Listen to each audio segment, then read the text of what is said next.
ए जी काजी रखिया मोबाइल अपन साथ में, काहे कोनो बात बा का? करब मिस कॉल हम 12 बजे रात में। हाँ अब एगो मिस कॉल खाती 12 बजे रात ले जागो ना। ये माल क्या होता है?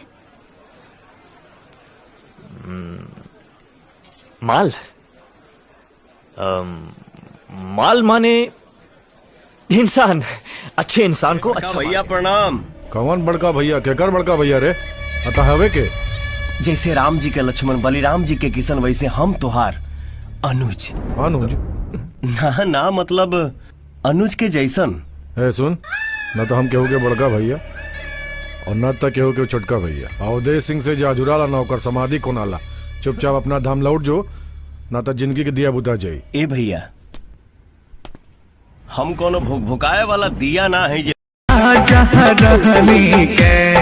खत्म प्रेम कहानी के अपनी राजा रहनी के कौन सजा तो न दियोगे छौरी तोहरे ही नहनी के खत्म प्रेम कहानी के अपनी राजा रहनी के खत्म प्रेम कहानी के।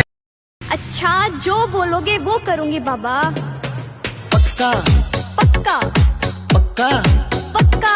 मन बाबू बोल, हाय मेरे बाबू, सोना बोल, ओ मेरे सोना, लाड लड़ा। अरे मेरे लड्डू। ना तो चिथड़ा चिथड़ा करके भेज दे।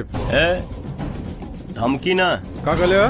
जौन सुनला हमके देख के बवासीर बथे लागल का? ना छोटका भैया, जवन गेम तू हमरे साथे खेल